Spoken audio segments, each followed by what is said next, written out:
권태기가 왔을 때 헤어져야 하는지 버텨야 하는지. 사귄 지 꽤 됐는데 요즘 이상하게 상대방이 예전 같지 않게 느껴지시나요? 분명 좋아하는 사람인데 함께 있어도 설레지 않고 연락이 와도 예전처럼 반갑지 않고 어느 날은 이 사람이 나한테 맞는 사람인지조차 헷갈리는 느낌. 이게 권태기입니다. 권태기가 오면 많은 사람들이 똑같은 고민을 합니다. 이게 그냥 시간이 지나면 괜찮아지는 건지 아니면 우리가 진짜 안 맞는다는 신호인지 버텨야 하는지 헤어져야 하는지 이 질문에 명확한 답을 내리기가 너무 어렵습니다. 오늘 이 이야기를 하는 이유는 하나입니다. 권태기를 겪고 있는 사람들이 가장 많이 하는 실수가 있기 때문입니다.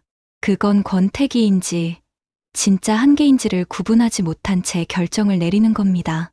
버텨야 할 때 헤어지거나 헤어져야 할 때 버티거나 이 두 가지 실수 모두 나중에 후회로 남습니다.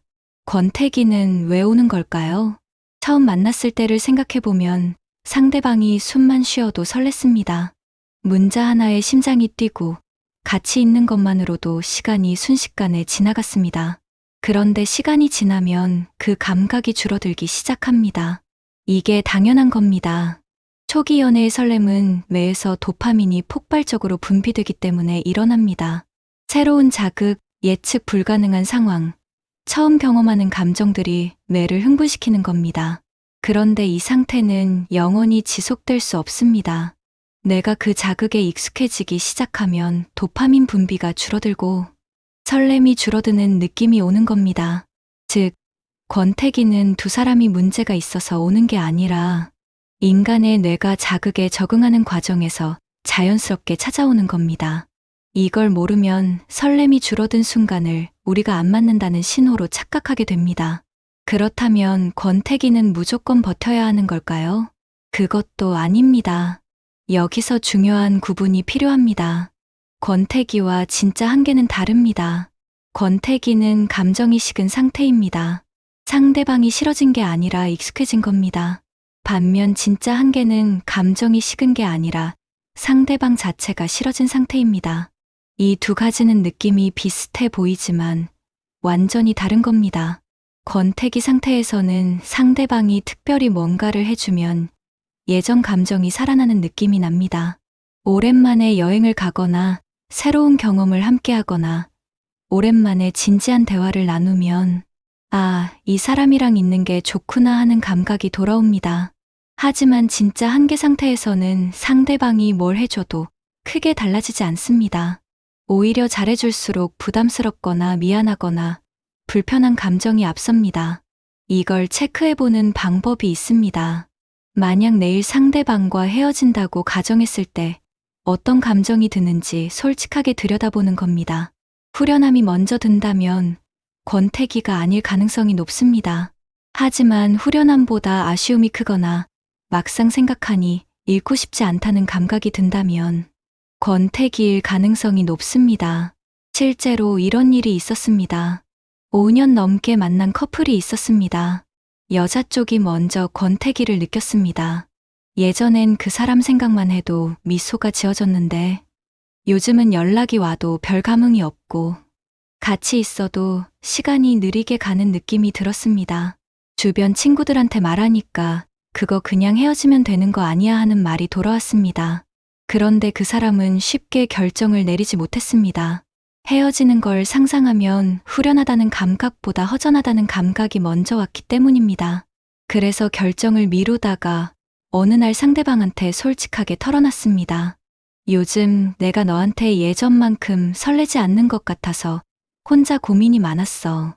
이 말을 꺼내는 게 너무 무서웠는데 꺼내고 나니까 오히려 상대방도 같은 마음이었다고 했습니다. 두 사람이 같이 권태기를 느끼면서 혼자 끙끙 앓고 있었던 겁니다. 그 대화 이후에 두 사람은 오히려 더 가까워졌고 함께 의식적으로 새로운 것들을 시도하면서 관계를 다시 쌓아나갔습니다. 이 이야기에서 알 수 있는 게 있습니다. 권태기는 혼자 버티는 게 아니라는 겁니다. 혼자 결론 내리지 말고 상대방과 함께 들여다봐야 합니다. 권태기가 왔을 때 자주 하는 실수가 또 있습니다. 서로 거리를 두기 시작하는 겁니다. 어차피 만나도 재미없으니까, 연락해도 어색하니까 그냥 각자 시간을 보내자는 식으로. 그런데 이게 오히려 권태기를 악화시킵니다. 거리가 생기면 대화가 줄고, 대화가 줄면 서로에 대해 모르는 게 많아지고, 모르는 게 많아지면 더 어색해집니다. 이 악순환이 반복되면 실제로 관계가 식어버립니다. 권태기를 버텨야 하는 상황이라면 오히려 반대로 해야 합니다. 거리를 두는 게 아니라 의도적으로 새로운 자극을 만들어야 합니다. 평소에 안 해본 것들을 함께 해보는 겁니다. 늘 가던 식당 말고 새로운 곳, 늘 하던 데이트 패턴 말고 전혀 다른 경험. 이게 뇌에 다시 자극을 주고 감정을 깨우는 역할을 합니다. 그런데 이것보다 더 중요한 게 있습니다. 권태기가 왔을 때 가장 먼저 해야 할 것은 솔직한 대화입니다. 많은 커플들이 권태기를 혼자 버팁니다. 상대방한테 말했다가 상처 줄까봐, 아니면 내가 이상한 거 아닐까봐 속으로만 끙끙 앓다가 점점 지쳐가는 겁니다. 그러다 어느 날 갑자기 지쳐서 헤어지자는 말이 나옵니다. 상대방 입장에서는 갑자기 청천벽력 같은 이야기를 듣는 겁니다. 이렇게 되면 관계 자체가 회복하기 어려운 방향으로 가버립니다. 요즘 좀 무감각한 느낌이 드는데 나만 그런 건지 모르겠어. 이 한마디가 관계를 살릴 수 있습니다. 상대방도 사실 비슷한 감정을 느끼고 있는 경우가 훨씬 많습니다. 둘 다 느끼고 있는데 둘 다 말 못하고 있었던 거죠. 이걸 꺼내놓는 순간 오히려 관계가 가까워지는 경우가 많습니다. 그렇다면 헤어져야 하는 권태기는 어떤 경우일까요? 이게 사실 이 이야기에서 가장 중요한 부분입니다. 권태기처럼 보이지만 실제로는 헤어져야 하는 신호가 있습니다. 첫 번째 신호는 상대방의 특정 행동이나 습관 자체가 싫어지는 겁니다. 권태기는 특정 행동이 싫은 게 아니라 전반적으로 무감각해지는 겁니다. 그런데 저 사람이 저렇게 행동하는 게 진짜 싫다. 저 습관을 고치지 않으면 도저히 못 잊겠다. 이런 감정이 든다면 단순한 권태기가 아닐 수 있습니다. 두 번째 신호는 혼자 있는 시간이 훨씬 더 편하고 좋은 경우입니다. 권태기 상태에서도 가끔은 상대방이 보고 싶고 함께 있을 때 편안한 감각이 있습니다.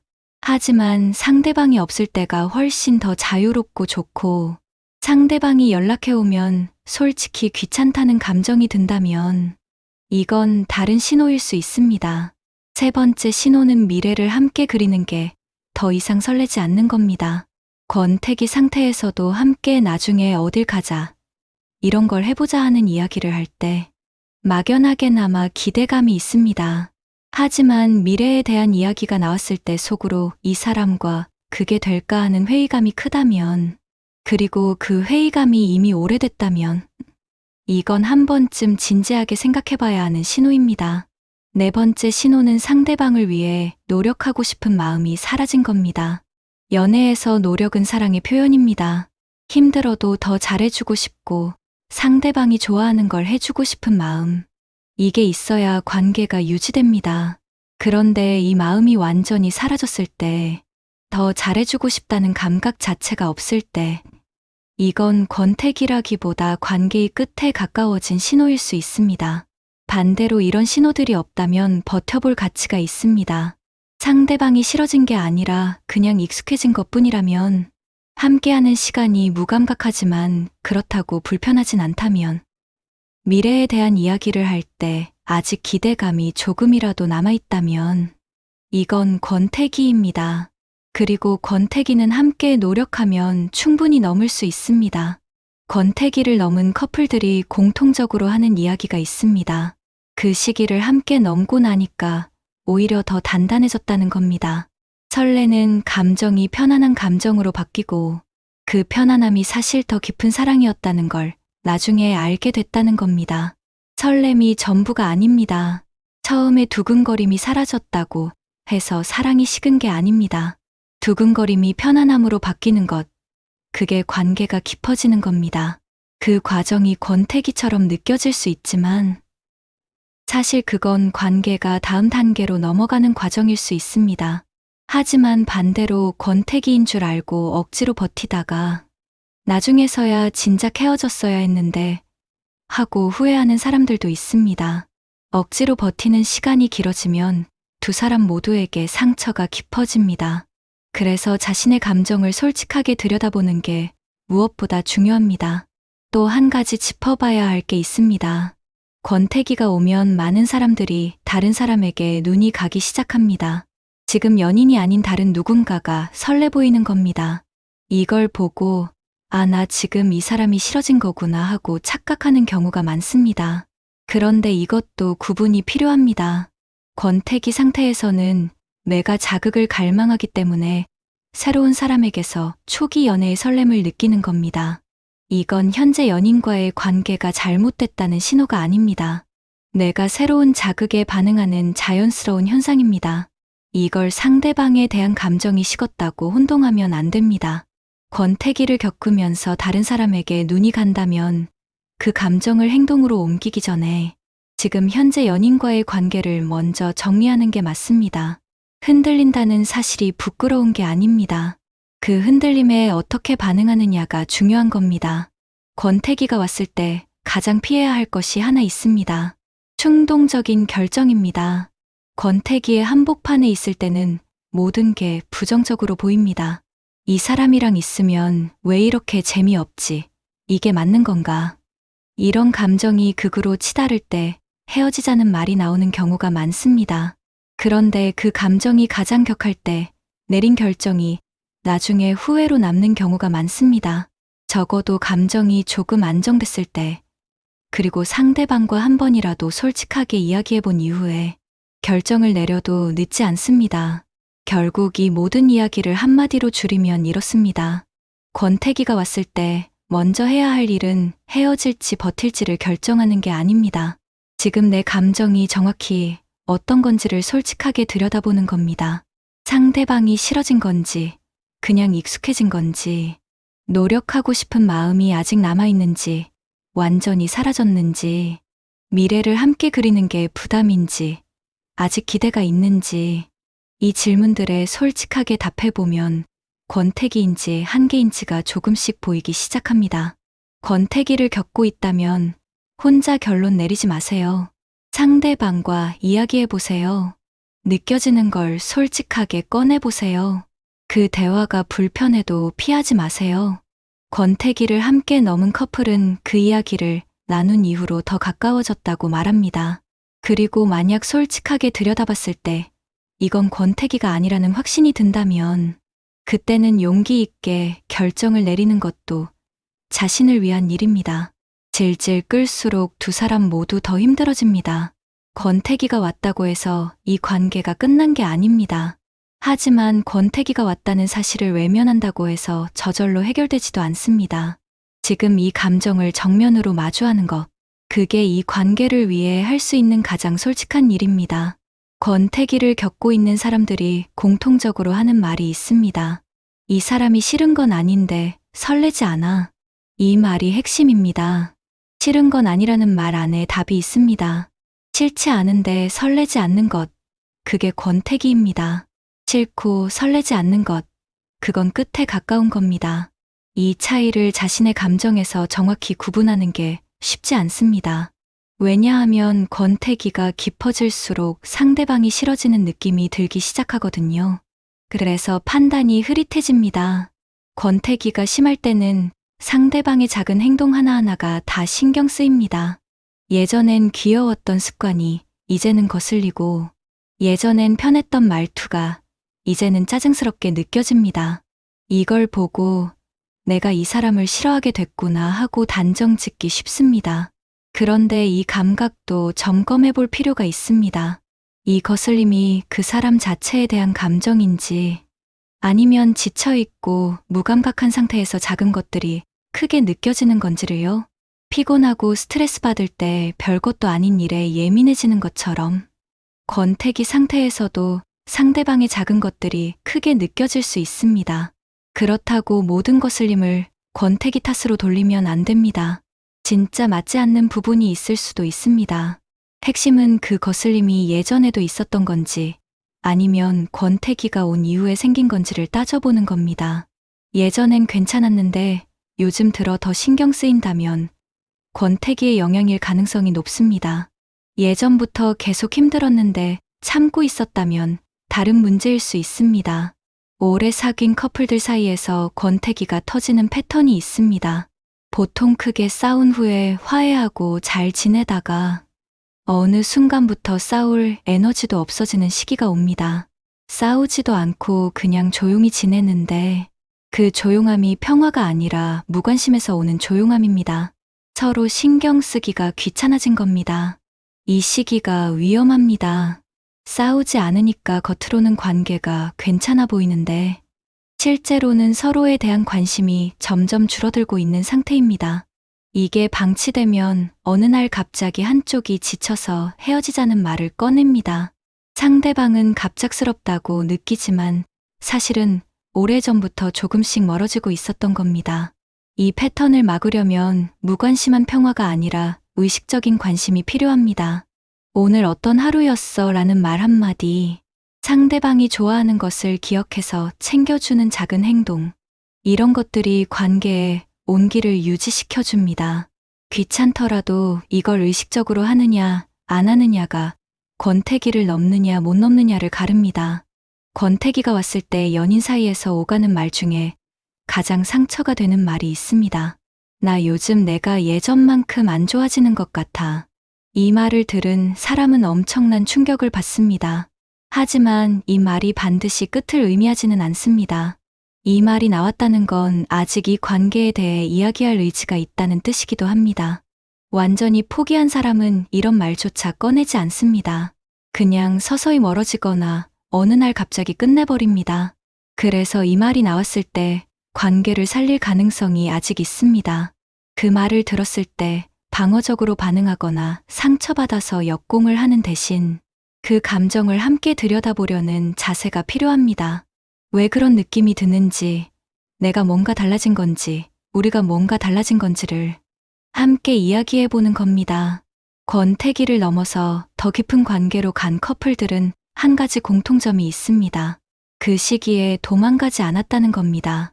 불편한 대화를 피하지 않았고, 감정이 불편해도 마주하려 했고, 혼자 결론 내리지 않고 함께 들여다봤습니다. 그 과정이 쉽지 않습니다. 서로 상처받을 수도 있고, 불편한 이야기가 나올 수도 있습니다. 하지만 그 불편함을 함께 통과한 커플은 그 이후에 훨씬 단단해집니다. 서로의 감정을 솔직하게 꺼낼 수 있다는 신뢰가 생기기 때문입니다. 권태기는 관계의 위기가 아닙니다. 관계가 다음 단계로 넘어갈 수 있는지를 확인하는 시간입니다. 설렘에서 편안함으로, 두근거림에서 신뢰로 넘어가는 그 과정에서 많은 커플이 권태기라는 이름의 관문을 만납니다. 그 관문을 어떻게 통과하느냐가 이 관계의 방향을 결정합니다. 혼자 끙끙 앓다가 지쳐서 포기할 수도 있고, 함께 솔직하게 마주하면서 더 깊어질 수도 있습니다. 지금 권태기를 겪고 있다면 먼저 자신의 감정을 정직하게 들여다보세요.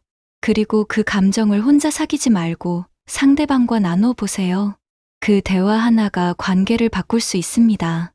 권태기를 겪으면서 많은 사람들이 스스로를 탓하기도 합니다. 내가 뭔가 잘못하고 있는 건가? 내가 더 잘해줬어야 했나? 이런 자책이 시작되면 관계가 더 힘들어집니다. 자책은 자신을 지치게 만들고, 지치면 상대방한테도 여유가 없어지고, 여유가 없으면 관계가 더 각박해집니다. 권태기는 잘못해서 오는 게 아닙니다. 시간이 쌓인 모든 관계에서 찾아올 수 있는 자연스러운 과정입니다. 그러니 자책보다는 이걸 어떻게 함께 넘을 것인가를 생각하는 게 훨씬 도움이 됩니다.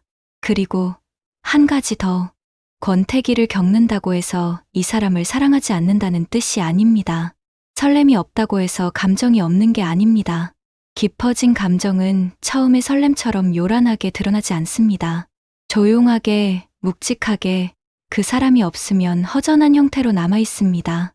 그 허전함을 느끼고 있다면 아직 감정이 살아있는 겁니다. 권태기가 왔을 때 헤어져야 하는지 버텨야 하는지, 이 질문의 답은 결국 자신만이 알 수 있습니다. 하지만 한 가지 확실한 건 그 답을 혼자 급하게 내리지 않아도 된다는 겁니다. 감정을 충분히 들여다보고 상대방과 솔직하게 이야기해보고 그 이후에 내린 결정이 어떤 방향이든 후회가 적습니다. 지금 이 순간 권태기의 한복판에 있다면 이것만 기억하세요.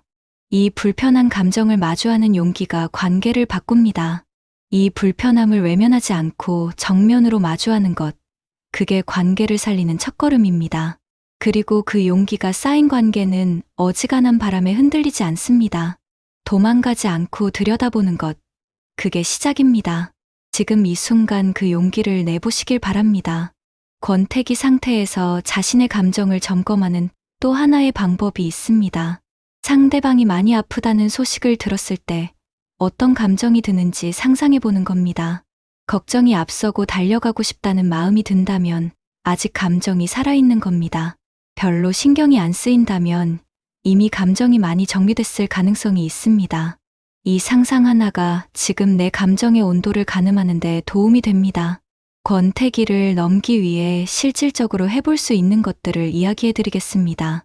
처음 만났을 때 어디서 처음 만났는지, 첫 데이트가 어디였는지, 그 장소를 다시 가보는 겁니다. 처음의 감각이 다 돌아오지는 않더라도 그 공간이 주는 분위기가 대화를 열어줍니다. 우리 처음 여기 왔을 때 어땠더라 하는 이야기가 자연스럽게 나오고 그 이야기를 나누다 보면 초기의 감정 조각들이 조금씩 살아나는 걸 느끼게 됩니다. 또 하나는 상대방한테 고마운 것들을 의식적으로 떠올려 보는 겁니다. 권태기 상태에서는 상대방의 부족한 점이 먼저 보입니다. 하지만 의식적으로 이 사람이 내 삶에 있어서 좋은 점이 뭔지를 떠올리면 시각이 달라지기 시작합니다. 작은 것이어도 됩니다. 항상 먼저 연락해준다. 내가 힘들 때 말없이 옆에 있어준다. 밥 먹을 때 내 취향을 기억해준다. 이런 것들을 의도적으로 떠올리는 것만으로도 감정의 온도가 달라집니다. 권태기를 버텨야 할 관계와 놓아줘야 할 관계의 차이는 노력할 의지가 있느냐 없느냐로 갈립니다. 귀찮더라도 해주고 싶다는 마음이 남아있다면 그 마음을 믿고 가보세요. 그 마음이 완전히 사라졌다면 그때 솔직하게 마주하는 게 맞습니다. 어떤 결정이든 자신의 감정에 솔직한 결정이 가장 후회가 적습니다.